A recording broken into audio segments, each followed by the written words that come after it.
NTPC का exam जो 28 दिसंबर 2020 से 8 अप्रैल 2021 तक टोटल 125 पारी में कंडक्ट हुआ था। तो इन सभी सेट में जो विज्ञान से संबंधित 600 क्वेश्चंस पूछे गए थे, तो इसकी सीरीज इस वीडियो से कंटिन्यू कर रहे हैं। तो इस सीरीज में टोटल 8 से 10 वीडियो आने वाले हैं। ये पार्ट फर्स्ट है जिसमें अपन इन 600 क्वेश्चन में से 100 क्वेश्चन जो साइंस से संबंधित पूछे गए थे और 125 पारी में वो कवर करेंगे। यदि आपका अच्छा सपोर्ट रहा तो आने वाले 6 से 7 दिनों में ये सीरीज आपकी कंप्लीट हो जाएगी। सपोर्ट के लिए इस वीडियो पे मैं लाइक का टारगेट रखता हूँ 4000, यानी आपका कॉन्फिडेंस बढ़ाने के लिए टेक्स्ट बुक आपके लिए बेहतरीन ऑफर ये लेकर आ रहे हैं कि आपको प्रैक्टिस यहाँ प्रकार सेट में ये सवाल आया था। छोटी आंत में जो अंगुली नुमा संरचना है परवर्ध है उसे अंकुर विल्ली बोला जाता है। क्या बोला जाता है? विल्ली कहते हैं। नेक्स्ट वन देखिएगा, यहाँ पर पूछा गया है डेंगवैक्सिया वैक्सीन किस बीमारी के उपचार में प्रयुक्त होती है? नाम से स्पष्ट है डेंगवैक्सिया, यानी ये डेंगू की बीमारी की वैक्सीन हो जाएगी। मलेरिया वैक्सीन का नाम है मॉस्क्यूरिस्क है, जिसे RTS भी बोला जाता है। अगला सवाल देखिएगा, किस उपकरण की सहायता से पेड़ पौधों की वृद्धि की गणना की जाती है? तो ये उपकरण है वनस्पति वृद्धि मापी, इंग्लिश में बोला जाता है दोस्तों इसे ऑक्जेनोमीटर। इसकी सहायता से पेड़ पौधों की वृद्धि की गणना की जाती है। इसी के साथ साथ एक और उपकरण है क्रेस्कोग्राफ है। तो ये क्रेस्कोग्राफ है, ये भी पौधों में वृद्धि को मापने के लिए प्रयुक्त होता है। इसका आविष्कार 20वीं शताब्दी की शुरुआत में सर जगदीश चंद्र बोस ने किया था। तो क्रेस्कोग्राफ या जो ऑक्सीजनोमीटर, दोनों में से जो भी ऑप्शन रहा होगा वो आपको सही करना था।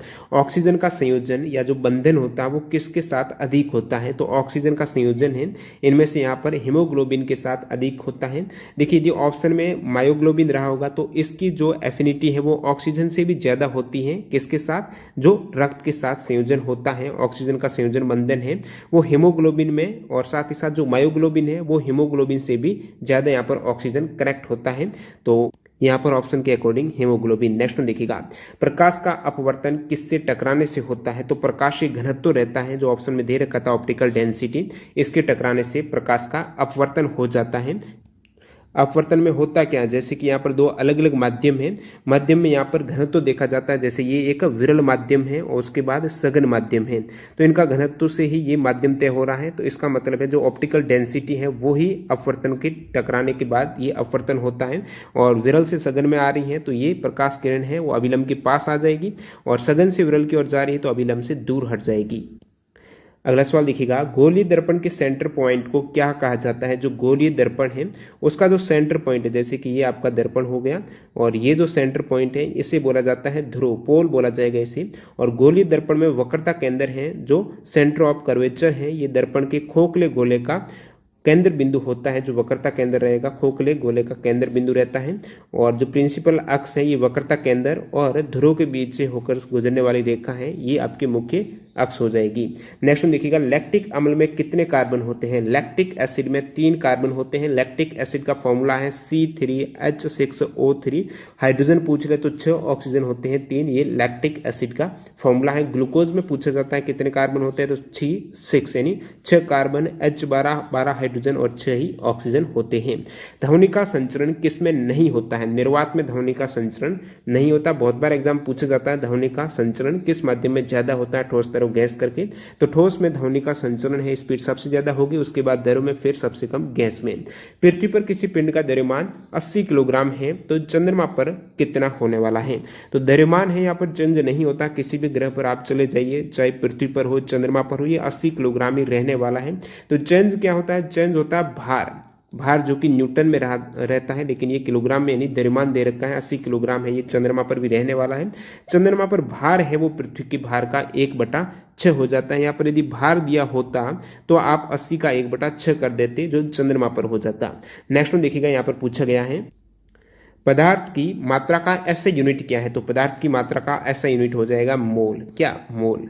विषाणु यानी वायरस जनित रोग कौन सा है? तो चेचक जो ऑप्शन में दे रखा था वो एक विषाणु जनित रोग है, जिसे बड़ी माता स्मॉल पॉक्स बोला जाता है।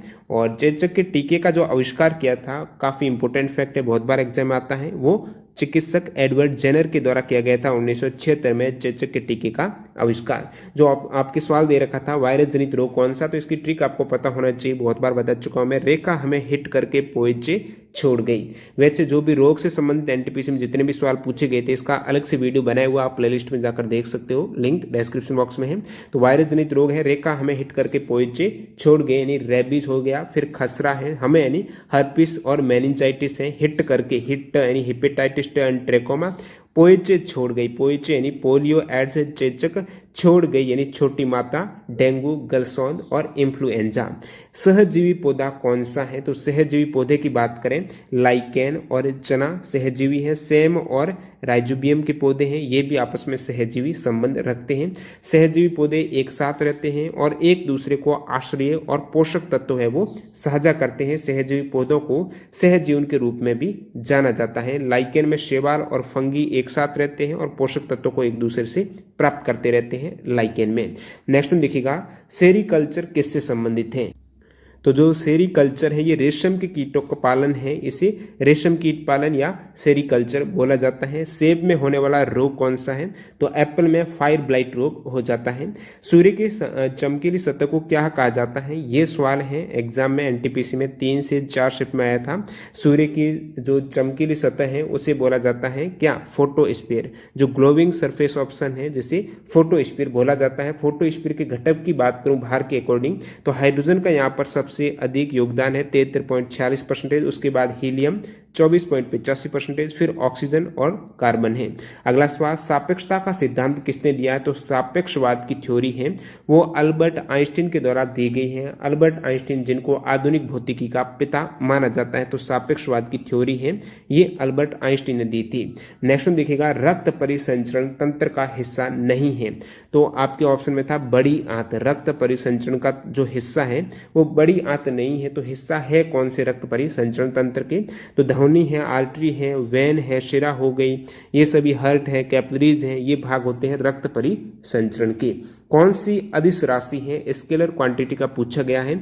अदिश राशि की बात करें तो चाल, दूरी, द्रव्यमान, आयतन, समय, ताप, कार्य, विद्युत धारा, दाब, ऊर्जा, ये सभी अदिश राशियां हैं। एक बार फिर देख लीजिएगा, चाल, दूरी, द्रव्यमान, आयतन, समय, ताप, कार्य, विद्युत धारा, दाब, ऊर्जा अदिश है। सदिश की बात करूं, वेक्टर की बात करूं तो वेग, बल, संवेग, त्वरण हो गया, विस्थापन, रेखीय संवेग है, कोणीय वेग है, इसके अलावा कोणीय संवेग हो गया, चुंबकीय आघूर्ण, चाल प्रवणता, ताप प्रवणता, विद्युत द्विध्रुव आघूर्ण, विद्युत धारा घनत्व है। विद्युत धारा आपके यहाँ पर दे रखा है अदिश है, लेकिन सदिश आपके विद्युत धारा घनत्व है। नेक्स्ट में देखिएगा किस नियम के अकॉर्डिंग नियत ताप पर गैस का आयतन दाब के व्युत्क्रमानुपाती होता है, तो ये बोयल का नियम से संबंधित पूछा था, आपको दे रखा था नियत ताप पर, ताप यहाँ पर कांस्टेंट है, तो गैस का जो आयतन है वो दाब के व्युत्क्रमानुपाती होता है। मतलब आप दाब बढ़ाएंगे तो आयतन तो कम होना ही है, तो ये बोयल्स का नियम कहता है। इसके अलावा जो भी गैस के नियम से सवाल पूछे जाते हैं वो आपको पता होना चाहिए। चार्ल्स का नियम पूछा जाता है, एवोगाद्रो है, डाल्टन का नियम हो जाएगा, गैलुसाक का नियम, ये सभी मैं बता देता हूँ। देखिए चार्ल्स का नियम क्या कहता है, चार्ल्स के नियम में, बोयल के नियम में ताप स्थिर था और जो आयतन था वो दाब के व्युत्क्रमानुपाती। चार्ल्स का नियम है कि दाब आपको कांस्टेंट रखना है और गैस का द्रव्यमान है, जैसे कि आयतन है, किसी गैस के द्रव्यमान का आयतन है वो तापमान के समानुपाती है। आयतन है ये तापमान के समानुपाती, यानी तापमान बढ़ेगा तो आयतन बढ़ेगा, यदि यहाँ पर दाब स्थिर रहे, तो ये चार्ल्स का नियम कहता है। एवोगाद्रो का नियम क्या कहता है, एग्जाम में पूछा हुआ एनटीपीसी में, कि समान ताप एवं दाब पर सभी गैसों में समान आयतन में अणुओं की संख्या भी समान होती है। जितनी भी गैसेज है जिसमें यदि समान ताप है, समान दाब है, तो सभी गैस में आयतन यदि समान रखा जाए तो उनमें अणुओं की संख्या भी समान होगी। डाल्टन का आंशिक दाब का नियम क्या कहता है, परस्पर क्रिया न करने वाली गैसों का कुल दाब है उन गैसों के आंशिक दाबों के योग के बराबर होता है। बात करूं गैलुसाक के नियम की, तो गैलुसाक का नियम बताता है यदि किसी भी गैस के आयतन को नियत रखा जाए, गैस का आयतन यहाँ पर नियत रखा जाए, तो किसी भी पदार्थ के जो आदर्श गैस का दाब है उसके ताप के समानुपाती होता है। आदर्श गैस का दाब है वो ताप के समानुपाती होगा। शर्त क्या है, आयतन कांस्टेंट रखा जाए, ये कहता है गैलुसाक का नियम। नेक्स्ट में देखिएगा फादर ऑफ टैक्सोनोमी है, यानी टैक्सोनोमी के जनक कौन है, तो कार्ल्स लिनियस हो जाएंगे। कार्लस लिनियस है फादर ऑफ टैक्सोनोमी। अगला सवाल देखिएगा, lichen are well known as sensitive indicator of है, तो ये एयर पोल्यूशन का एक सेंसिटिव इंडिकेटर है। जो लाइकेन है ये अधिक SO2 को अवशोषित करने की उनकी क्षमता से संबंधित है। तो लाइकेन है ये पता कर लेगा कितना एयर पोल्यूशन है। चूने के पानी का सूत्र आपको पूछा गया है, तो ये कैल्शियम हाइड्रोक्साइड हो जाएगा। चूने के पानी का फॉर्मूला ऑफ लाइम वाटर है कैल्शियम CaOH का होल ट्वाइस है। अब मैं बात कर लेता हूं जो प्रमुख फॉर्मूलों से अक्सर सवाल पूछे जाते हैं रासायनिक सूत्र से, जो आपकी केमिस्ट्री में बिना बुझे हुए चूना जिसे क्विक लाइम बोला जाता है, तो बिना बुझा हुआ चूना है वो कैल्शियम ऑक्साइड हो जाएगा, CaO हो जाएगा। बुझा हुआ चूना जो पूछा गया था चूने के पानी, ये कैल्शियम हाइड्रोक्साइड है, CaOH का होल ट्वाइस है। साधारण नमक NaCl है। बेकिंग सोडा है, ये सोडियम बाइकार्बोनेट है, NaHCO3 है। धावन सोडा है, ये सोडियम कार्बोनेट है, Na2CO3.10H2O है। कास्टिक सोडा सोडियम हाइड्रोक्साइड है, NaOH हो जाएगा। नेक्स्ट बात करूं सुहागा का, तो Na2B4O7 और 10H2O, ये सुहागा का फॉर्मूला। फिटकरी का यहाँ पर देख सकते हो, पोटेशियम सल्फेट और साथ में एल्यूमिनियम सल्फेट, और जल के कितने अणु हैं, 24 अणु हैं। तो K2SO4 Al2SO4 का होल थ्राइस और 24H2O, ये फिटकरी का फॉर्मूला है, काफी बार एग्जाम में आता है। और लाल दवा केमनोफॉर है, कास्टिक पोटास है, KOH है। विरंजक चूर्ण भी एग्जाम में आता रहता है, तो CaOCl2 विरंजक चूर्ण का है। शोरा का है KNO3। जिप्सम का, ये भी इंपॉर्टेंट है, POP और जिप्सम दोनों ही। तो जिप्सम में कैल्शियम सल्फेट, ये CaSO4.2H2O, जल के अणु 2 होते हैं और प्लास्टर ऑफ पेरिस में हाफ हो जाएगा। चौक और चूना पत्थर संगमरमर, इन तीनों का फॉर्मूला यही है, कैल्शियम कार्बोनेट है, चौक CaCO3, चूना पत्थर और संगमरमर का। पित्तरस शरीर के किस भाग से स्रावित होता है, जो बाइल जूस है ये किस भाग से स्रावित होता है, तो आपको करेक्ट करना है लीवर, यानी जिगर जो यकृत है, यकृत के द्वारा इसे स्रावित किया जाता है और पित्ताशय में गाल ब्लेडर में इसे स्टोर किया जाता है बाइल जूस को। साउंडिंग रॉकेट के लॉन्चिंग हेतु Thumba equatorial rocket launching station best क्यों है। जितने भी आपके सैटेलाइट से सवाल पूछे गए हैं, यानी इसरो के हो गए, DRDO के हो गए, रॉकेट वगैरह के, इनका एक अलग से वीडियो आ जाएगा। तो इस वीडियो में मैंने ज्यादा सवाल कवर नहीं किए, सम्मिलित नहीं किए साइंस के सवाल में ये सभी।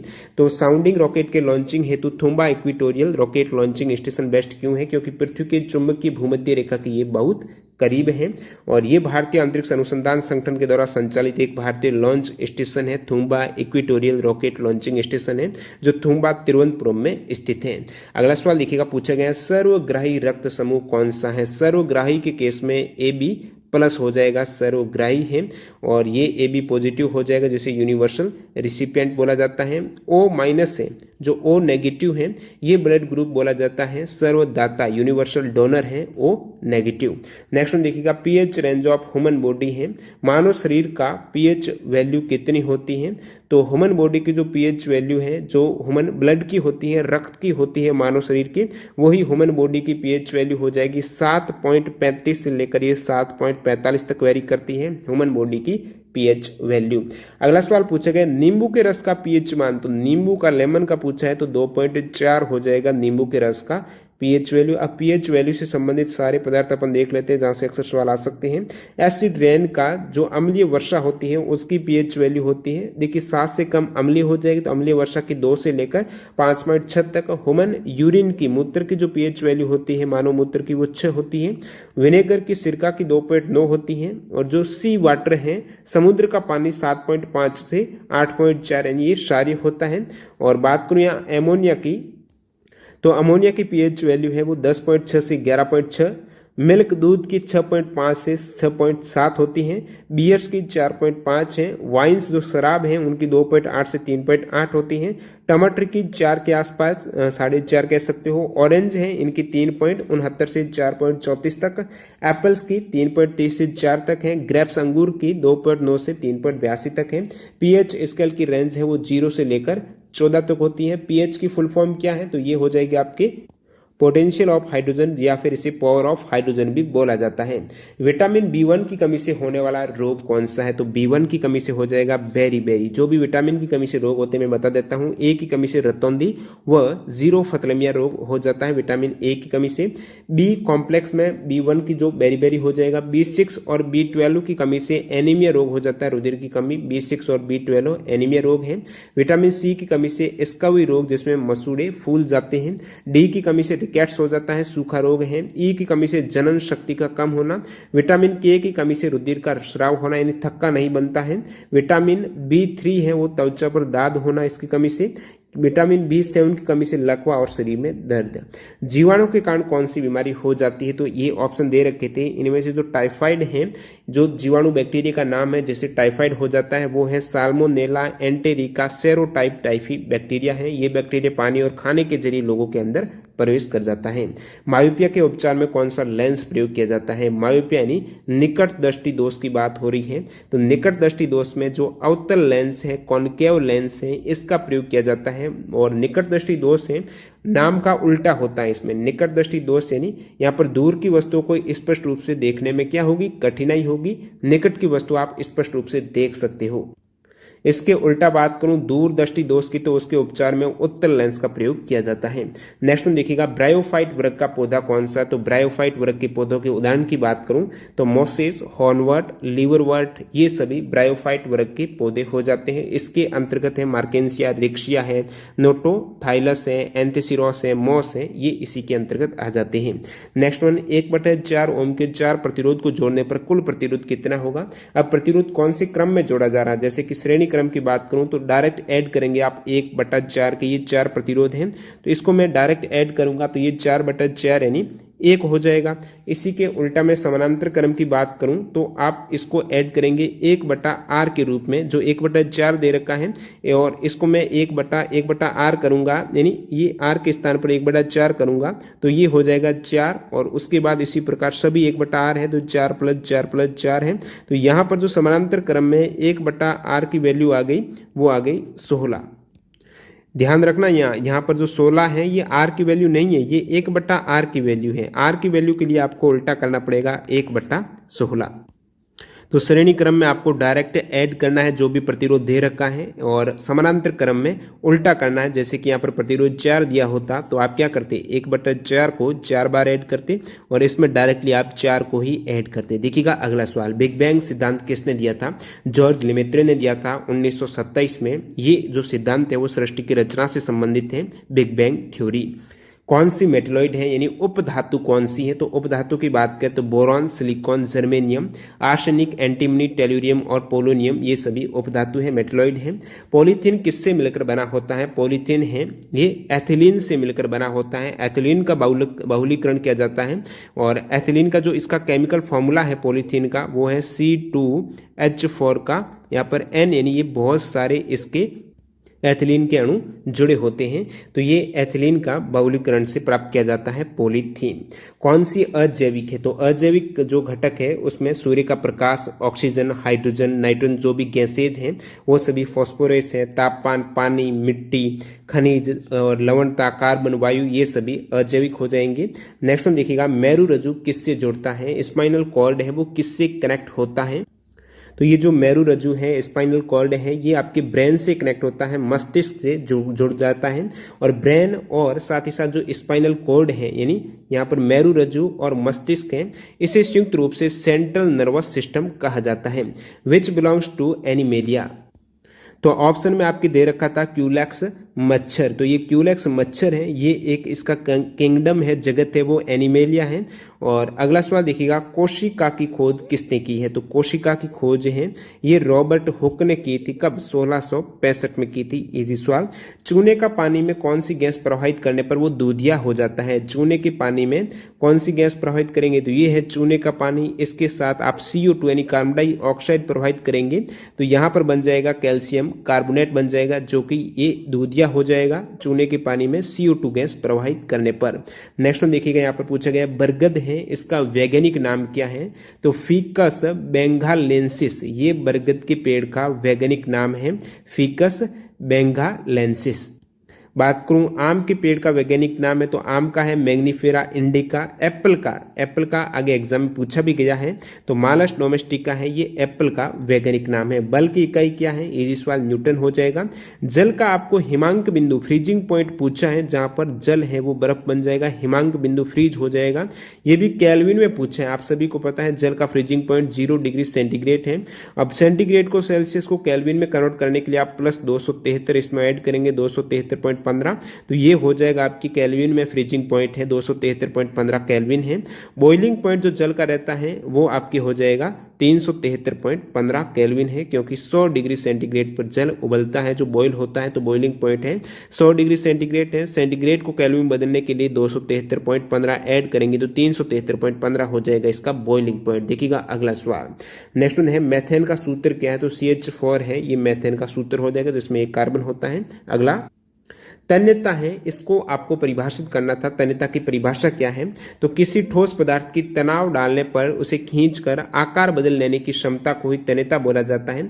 जैसे कि धातु को यदि खींचकर उसमें तार बनाया जाता है तो वो तन्यता का गुण हो जाएगा उस धातु का। जैसे सोने में सबसे अधिक तन्यता का गुण पाया जाता है। और फैक्ट बताऊं तो 1 ग्राम सोने से 2 किलोमीटर लंबा तार खींचा जा सकता है, इतना सबसे ज्यादा ये तन्यता का इसमें गुण पाया जाता है।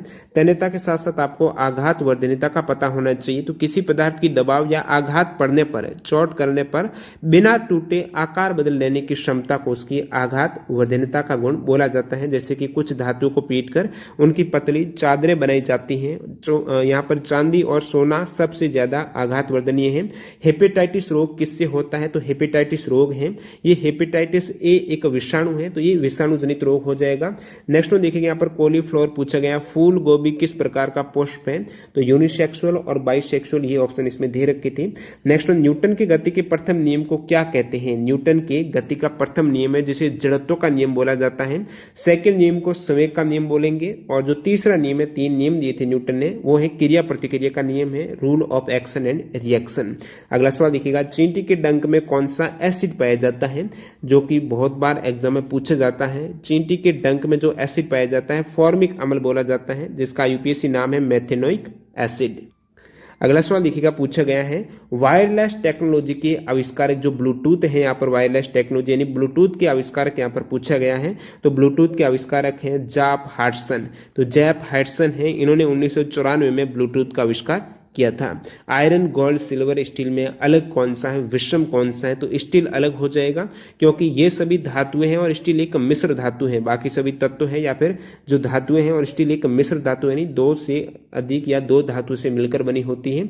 तो स्टील किससे बना होता है, लोहा, कार्बन और अन्य तत्वों से ये बना होता है स्टील, तो ये मिश्र धातु हो जाएगा। कौन सा एक वसा ऊतक है, वसा ऊतक की बात करें तो ये एडिपोज टिश्यू हो जाएगा। ये एक बॉडी फैट है, एडिपोज टिश्यू है, जो एक लूज कनेक्टिव टिश्यू रहता है। Oxygen, fluorine, nitrogen and argon में अक्रिय गैस कौन सी है, तो अक्रिय गैस यानी ग्रुप 18 की बात हो रही है, जिसमें हीलियम, नियॉन, ये सभी गैसेज हैं। और इसमें ऑर्गन भी अक्रिय गैस आ जाती है, ये अक्रिय नहीं है। अक्रिय कौन सी है, helium, neon, organ, xenon, radon, krypton, ये सभी। हरे पेड़ पौधे प्रकाश की उपस्थिति में प्रकाश संश्लेषण के द्वारा अपना भोजन स्वयं बनाते हैं, तो ऐसे पौधों को क्या कहा जाता है, जो पौधे प्रकाश संश्लेषण के माध्यम से अपना भोजन स्वयं बनाते हैं, तो ये हरे पेड़ पौधे हैं। इसे स्वपोषी बोला जाएगा, ऑटोट्रॉफ बोला जाएगा।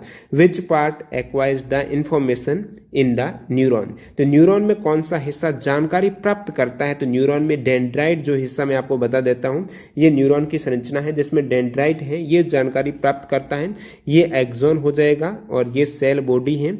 और इसमें मैं बात करूं एक्सॉन की, एग्जाम में पूछा जाता है, तो जो न्यूरॉन का वह हिस्सा जिसके माध्यम से सूचना विद्युत आवेग के रूप में ट्रेवल करती है, तो ये हिस्सा है एक्सॉन। पेट की अम्लता से रक्षा कौन करता है, म्यूकस करता है पेट की अम्लता से रक्षा। नेक्स्ट में देखिएगा, कितने डिग्री सेंटीग्रेड तापमान बढ़ने पर अभिक्रिया का वेग दुगुना हो जाता है, तो अभिक्रिया का वेग दुगुना हो जाता है प्रत्येक 10 डिग्री जो तापमान बढ़ जाएगा वहां पर अभिक्रिया का वेग दुगुना हो जाएगा। तो तापमान में प्रत्येक 10 डिग्री वृद्धि के लिए प्रतिक्रिया की दर है वो दोगुनी हो जाती है।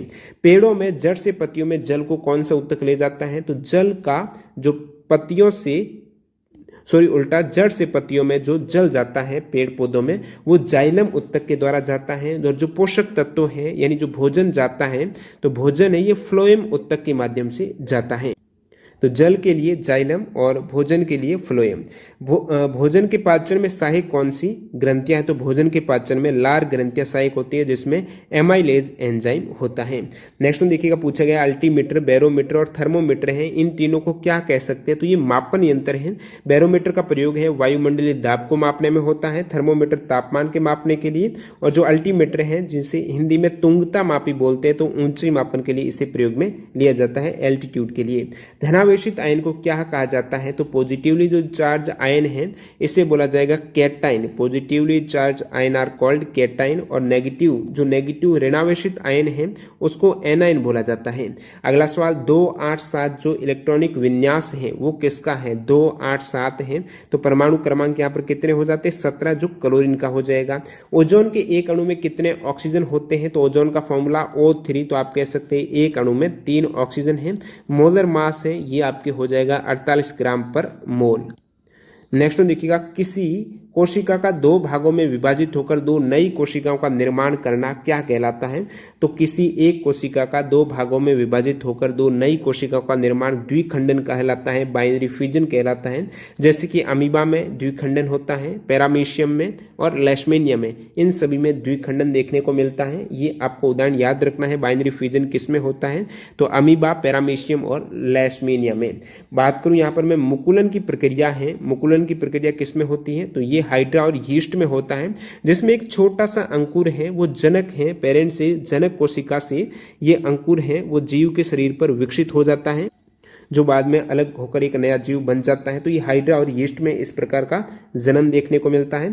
बात करूं यहाँ पर बहुविखंडन अलैंगिक प्रजनन है, तो बहुविखंडन जो अलैंगिक प्रजनन है ये किस में होता है? तो ये प्लाज्मोडियम में होता है। और बहुविखंडन जो अलैंगिक प्रजनन है इस प्रक्रिया में जनक कोशिका कई नए जीवों के निर्माण में विभाजित हो जाती है, यानी बहुत विखंडन हो जाता है कोशिका का। बहुविखंडन प्लाज्मोडियम में, द्विखंडन है अमीबा, पैरामीशियम वगैरह में होता है, मुकुलम, यीस्ट और हाइड्रा में होता है। खाद्य श्रृंखला में तृतीय पोषण स्तर पर कौन सा उपभोक्ता होता है? तृतीय पोषण स्तर पर द्वितीय उपभोक्ता होगा। कौन सा? द्वितीय उपभोक्ता होगा तृतीय पोषण स्तर पर। तृतीय पोषण स्तर होता कौन सा है? तो जो मांसाहारी द्वितीय पोषण स्तर का उपभोग करते हैं वो ही तृतीय पोषण स्तर कहलाते हैं। अब देखिए, प्राथमिक उपभोक्ता की बात करूं तो शाकाहारी है, तो प्राथमिक उपभोक्ता ये शाकाहारी होते हैं, शाकाहारी प्राणी जो कि प्रथम पोषण स्तर का उपभोग करते हैं, इसे द्वितीय पोषण स्तर कहते हैं। तो प्राथमिक उपभोक्ता है जिसे द्वितीय पोषण स्तर कहा जाता है। प्रथम पोषण स्तर में उत्पादक जो हरे पौधे होते हैं वो प्रथम पोषण स्तर, और इन पौधों का जो यहाँ पर पोषण स्तर के रूप में काम करेगा वो प्राथमिक उपभोक्ता है जो शाकाहारी होगा, क्योंकि ये हरे पेड़ पौधे हैं इनको ग्रहण करेगा, ये तो शाकाहार है, तो ये प्राथमिक उपभोक्ता है, ये द्वितीय पोषण स्तर पर आ जाएगा। प्रथम पोषण स्तर पर जो पेड़ पौधे अपना भोजन स्वयं बनाते हैं। और फिर बात करूं यहाँ पर मैं पोषण स्तर 4 की, इसके अंतर्गत मनुष्य को सम्मिलित किया जाता है। मनुष्य अपने पोषण के लिए ये तीनों पोषण स्तर पर डिपेंड करता है। अगला सवाल, कार्बन के अपरूप कौन सा है? कार्बन के 3 अपरूप है, हीरा, ग्रेफाइट और फुलरिन है। अपरूप होता क्या है? एलोट्रॉप होता क्या है? तो जब एक तत्व 2 या अधिक रूपों में पाया जाता है, एक ही तत्व है 2 से अधिक रूपों में पाया जाता है जिनके गुण धर्म एक दूसरे से भिन्न होते हैं, तो उस तत्व के इस गुण को अपरूपता कहा जाता है। जैसे कि हीरे में कार्बन में 3 अपरूप है, हीरा, ग्रेफाइट और फुलरिन है। भारत का त्रिचरण नाभिकीय कार्यक्रम है, उसका प्रोग्राम के जनक किसे कहा जाता है? तो भारत के त्रिचरण नाभिकीय कार्यक्रम के जनक हैं, ये योजना है होमी जहांगीर भाभा के द्वारा 1950 के दशक में बनाई गई थी। तो ये जनक है होमी जहांगीर भाभा, जो त्रिचरण नाभिकीय कार्यक्रम है इनके जनक हैं। और जो इंडियन न्यूक्लियर प्रोग्राम है इनके भी जो फादर है वो होमी जहांगीर भाभा है। भारतीय अंतरिक्ष कार्यक्रम के जनक कौन है? तो विक्रम साराभाई हैं। संवेग का फॉर्मूला पूछा है, संवेग क्या होता है? तो ये हो जाएगा आपके P बराबर mv होता है, m यानी द्रव्यमान, v यानी वेग हो जाएगा आपकी वेलोसिटी। तो जो मोमेंटम संवेग है वो द्रव्यमान गुणा वेग हो जाएगा। घरेलू मक्खी का वैज्ञानिक नाम क्या होता है? तो घरेलू मक्खी है, इसका वैज्ञानिक नाम आपको पूछा है तो मस्का डोमेस्टिका है, ये हाउस फ्लाई का साइंटिफिक नेम हो जाएगा। आर्टिफिशियल इंटेलिजेंस है, इनके जनक फाउंडर कौन है? तो जॉन मैकार्थी हैं, AI आर्टिफिशियल इंटेलिजेंस के जनक हैं। मिल्की वे जो आकाश गंगा है, ये पृथ्वी की आकाश गंगा मिल्की वे है, इसके नजदीक, इनके सबसे नजदीक गैलेक्सी कौन सी है? तो मिल्की वे के सबसे नजदीक जो गैलेक्सी है उसका नाम है एंड्रोमेडा गैलेक्सी हैं, ये मिल्की वे के सबसे नजदीक है। जीवों के शरीर की संरचनात्मक एवं क्रियात्मक इकाई क्या कहलाती है?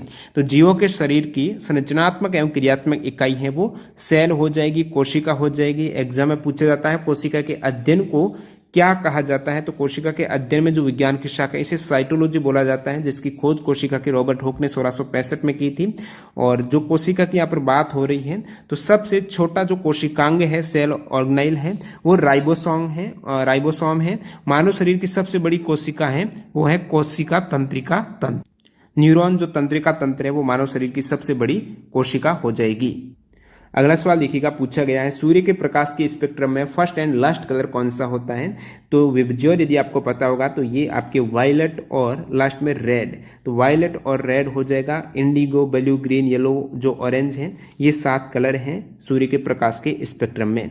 बहुत उच्च तापमान किससे मापा जाता है? यानी बहुत ज्यादा उच्च तापमान को मापने के लिए जो उपकरण का नाम है वो है ताप विद्युत उत्तापमापी। क्या है? ताप विद्युत उत्तापमापी, जिसे पायरोमीटर बोला जाता है। और इस उत्तापमापी का मतलब है दूर स्थित वस्तुओं के ताप को ज्ञात करने हेतु इसका प्रयोग किया जाता है। पायरोमीटर है जो बहुत उच्च तापमान को मेजर कर सकता है। कौन सी नोबल गैस नहीं है? तो 18वां ग्रुप के जो भी एलिमेंट हैं ये बता चुका हूं, helium, neon, argon, krypton, xenon और रेडॉन। जो ब्लड प्रेशर है, बीपी के कंट्रोल के लिए आयुर्वेदिक मेडिसिन कौन सी है? तो बीपी के कंट्रोल के लिए जो आयुर्वेदिक मेडिसिन है इसमें प्रमुख रूप से ये है सर्पगंधा हो गया, जामुन हो गया, तुलसी हो गया। इनमें से कौन सी हो जाएगी? सर्पगंधा है। ये यूज की जाती है ब्लड प्रेशर को कंट्रोल करने के लिए। तो ये जो ऑप्शन दे रखे थे बीपी के नियंत्रण के लिए आयुर्वेदिक मेडिसिन है, इनमें से सर्पगंधा करेक्ट आंसर है। नेक्स्ट देखिएगा, पूछा गया है नेशनल साइंस डे कब मनाया जाता है? तो राष्ट्रीय विज्ञान दिवस है ये 28 फरवरी को मनाया जाता है। 28 फरवरी को ही क्यों मनाया जाता है? क्योंकि इसी दिन 28 फरवरी 1928 को भारतीय भौतिक विज्ञानी नाम है सर सीवी रमन के द्वारा रमन प्रभाव की खोज की गई थी। तो इस दिन को चिन्हित करने के लिए 28 फरवरी को भारत में राष्ट्रीय विज्ञान दिवस मनाया जाता है। बाद में इस खोज हेतु 1930 में सीवी रमन को भौतिकी का नोबेल प्राइज भी दिया गया था। अगला सवाल देखिएगा, पूछा गया है CFC है is the one of the constituent of which among the following, यानी क्लोरोफ्लोरोकार्बन CFC में कौन मुक्त करता है? CFC है इनमें कौन ये मुक्त करता है? CFC रिलीज कौन करता है क्लोरोफ्लोरोकार्बन को? तो जो शीतलक है जैसे कि रेफ्रिजरेटर हो गया, AC हो गया, इनके द्वारा ये CFC है रिलीज की जाती है, जो ओजोन परत के लिए काफी हानिकारक है। कौन सा संक्रामक रोग नहीं है? तो बीपी एक संक्रामक रोग नहीं है, तो ये बीपी करेक्ट हो जाएगा जो ऑप्शन में दे रखा था। ग्लूकोज किसमें विखंडित होता है? ग्लूकोज है ये पाइरुवेट जो मॉलिक्यूल है इसके अंतर्गत विखंडित हो जाता है। ग्लूकोज की बात करूं तो जो ग्लाइकोलाइसिस होता है इसमें जो एक ग्लूकोज का मॉलिक्यूल है वो 2 पाइरुवेट मॉलिक्यूल में स्प्लिट हो जाता है, विभाजित हो जाता है। अगला सवाल देखिएगा, पूछा गया है अम्ल और क्षार में समानता क्या है? अम्ल और क्षार में समानता क्या है? तो समानता की बात करूं तो अम्ल और क्षार हैं ये दोनों ही ये क्या produce ion in water solution है। तो पानी के विलयन में ये आयन को उत्पन्न करते हैं। अम्ल और क्षार दोनों ही पानी के विलयन में आयन उत्पन्न करेंगे। और क्या समानता है? और दोनों ही अम्ल और क्षार हैं ये गुड कंडक्टर ऑफ इलेक्ट्रिसिटी के काफी अच्छे यहाँ पर सुचालक हैं। लिटमस किस पौधे से निकाला जाता है? लिटमस है ये लाइकेन के पौधे से प्राप्त किया जाता है। गति के नियम किसने दिए? न्यूटन ने दिए थे। यदि द्रव्यमान 14 किलोग्राम, वेग 2 मीटर पर सेकेंड है तो इसका संवेग क्या होगा? तो P बराबर mv होता है। यहाँ पर द्रव्यमान 14 किलोग्राम दे रखा है, वेग 2 मीटर पर सेकेंड। आपको यहाँ पर एक और चीज पता होना चाहिए, जो सवाल में क्या दे रखा है किलोग्राम है, क्या ये ऐसा यूनिट है? मीटर पर सेकेंड क्या ऐसा यूनिट है? यदि ऐसा यूनिट नहीं है तो दोनों को एक यूनिट में लेके ही आपको यहाँ पर गणना करनी है। तो दोनों ही ऐसा यूनिट दे रखी है तो कोई दिक्कत नहीं है, डायरेक्टली आप इसको गुणा कर देंगे। जो किसान सिर्फ सब्जी उगाते हैं किस प्रकार की खेती कहलाती है? तो ये शाकीय विज्ञान हो जाएगी, जिसमें सब्जियों के उत्पादन से संबंधित विज्ञान है। इसे किसान नकदी फसल के रूप में लेते हैं। एक दोस्तों हार्टिकल्चर भी होता है, इसके अंतर्गत फल है, सब्जी है, पेड़ है, सुगंधित और मसाले वगैरह फसलें हैं, ये सभी इसके अंतर्गत आ जाती हैं हॉर्टिकल्चर में। नेक्स्ट देखिएगा, ग्रीन हाउस प्रभाव के लिए जिम्मेदार कौन सी गैस है? ये ऑप्शन दे रखे थे ग्रीन हाउस प्रभाव के लिए जिम्मेदार इनमें से, तो ये कृषि करेक्ट होना चाहिए इनके अकॉर्डिंग। विकसित और विकासशील दोनों देशों में वैश्विक ग्रीन हाउस गैस उत्सर्जन में कृषि का प्रमुख योगदान रहता है। प्रकाश संश्लेषण के लिए कौन सी गैस आवश्यक है? तो फोटोसिंथेसिस के लिए कार्बन डाइऑक्साइड है। इसका जो मैं फॉर्मूला बताऊं आपको, तो प्रकाश संश्लेषण में होता क्या है कि प्रकाश ऊर्जा को रासायनिक ऊर्जा में बदला जाता है, जिसमें कार्बन डाइऑक्साइड की रिएक्शन जल के साथ होती है, सूर्य का प्रकाश होता है, तो ये बन जाता है आपकी ग्लूकोज और साथ ही साथ ऑक्सीजन मुक्त होती है। अगले सवाल की ओर मूव करते हैं। राइबोसोम किसका संश्लेषण करता है? तो राइबोसोम की बात करें तो ये प्रोटीन का संश्लेषण करता है, इसलिए राइबोसोम को प्रोटीन की फैक्ट्री बोला जाता है, जो कोशिका का अंग राइबोसोम है। नेक्स्ट में देखिएगा, आधुनिक आवर्त सारणी में कितने ऊर्ध्वाधर कॉलम होते हैं? तो आवर्त सारणी की बात करें, जो कॉलम होते हैं वो 18 होते हैं और जो ये आवर्त होते हैं ये 7 होते हैं पीरियोडिक टेबल में। तारों का टिमटिमाना किस प्रकाशीय घटना का उदाहरण है? तारों का टिमटिमाना ये अपवर्तन के कारण होता है। वायुमंडल के जो अपवर्तन है, जो बहुत से कण होते हैं वायुमंडल में मौजूद हैं, जिससे प्रकाश टकराता हुआ आपको इस प्रकार आता हुआ दिखाई देगा, तो आपको लगेगा तारे टिमटिमा रहे हैं, तो ये वायुमंडलीय अपवर्तन के कारण। अगला सवाल देखिएगा, पराबैंगनी किरणों से कौन सी गैस सुरक्षा करती है? तो O3 यानी ओजोन परत है, ये ही पराबैंगनी किरणों से अपनी सुरक्षा करती है, त्वचा वगैरह की। श्वसन के दौरान ग्लूकोज ऊर्जा प्रदान करने हेतु किसमें कन्वर्ट हो जाता है? तो श्वसन के दौरान है ग्लूकोज जो ऊर्जा प्रदान करता है वो एटीपी फॉर्म में किसमें कन्वर्ट हो जाएगा? एटीपी में। अगला सवाल, भारत का मानव युक्त प्रथम अंतरिक्ष यान का नाम क्या है? तो गगनयान है, जिसमें 3 लोगों को ले जाने के लिए तैयार किया गया है। ये मानव युक्त रहेगा, मानव जा सकता है अंतरिक्ष में। दंत रोग विशेषज्ञ दांतों के उपचार हेतु जो बड़ी छवि देखेंगे तो किस दर्पण का उपयोग करते हैं? दंत रोग विशेषज्ञ हैं अवतल दर्पण कॉनकेव मिरर का प्रयोग करते हैं। और जो कार का साइड मिरर रहता है, रियर व्यू के लिए जो मिरर रहता है वो उत्तल दर्पण से बना होता है। नेक्स्ट वन देखिएगा, जो छुई मुई का पौधा है टच मी नॉट का वैज्ञानिक नाम क्या है? तो साइंटिफिक नेम जो छुई मुई के पौधे का है वो है mimosa pudica. Number of bones in adults हैं, वयस्क शरीर में हड्डियों की संख्या होती है 206 और जो नवजात शिशु में हड्डियों की संख्या होती है वो लगभग 300 के आसपास होती है। अगला सवाल देखिएगा, सबसे ज्यादा कार्बन किस कोयले में पाए जाते हैं? तो कोयले की जो 4 किस्म है, कार्बन की जो कोयले में 4 किस्में रहती हैं, तो कोयले की 4 किस्म पीट, लिग्नाइट, बिटुमिन्स, एंथ्रासाइट है। सबसे घटिया किस्म पीट प्रकार का जो कोयला है और सबसे उत्तम है वो एंथ्रासाइट आपको पूछा गया था। सबसे ज्यादा कार्बन है, तो सर्वश्रेष्ठ जो कोयला रहेगा वो एंथ्रासाइट में, यानी यहाँ पर कार्बन की मात्रा सबसे अधिक है, तो उच्च गुणवत्ता हो जाएगी एंथ्रासाइट की, जिसमें कार्बन 94 से 98% तक मिलता है। अगला सवाल देखिएगा यहाँ पर, मादा एनाफ्लीज मच्छर से कौन सा रोग हो जाता है? तो मलेरिया रोग है, ये मादा एनाफ्लीज मच्छर से होता है। बात करूं यहाँ पर मैं डेंगू की, तो डेंगू विषाणु के लिए जो वाहक मच्छर है वो एडिस मच्छर हो जाएगा। अंतिम सवाल देखिएगा इस वीडियो का, किस फसल के दौरान नाइट्रोजन स्थिरीकरण से मिट्टी की उर्वरता बढ़ जाती है? तो लेग्यूम जो क्रॉप है, फली वाले जो पौधे हैं, इस जो फसल है इसके दौरान नाइट्रोजन स्थिरीकरण होता है और मिट्टी की उर्वरता है वो बढ़ जाती है।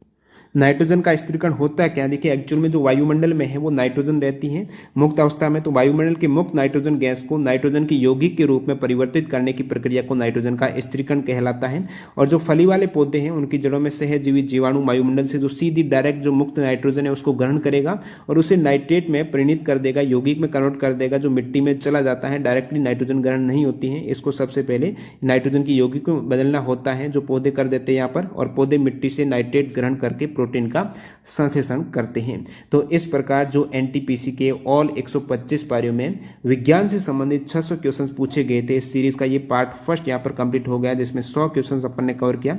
वीडियो आपको कैसा लगा कमेंट बॉक्स में बताना। मैं यहाँ पर आशा करता हूँ आप सभी कैंडिडेट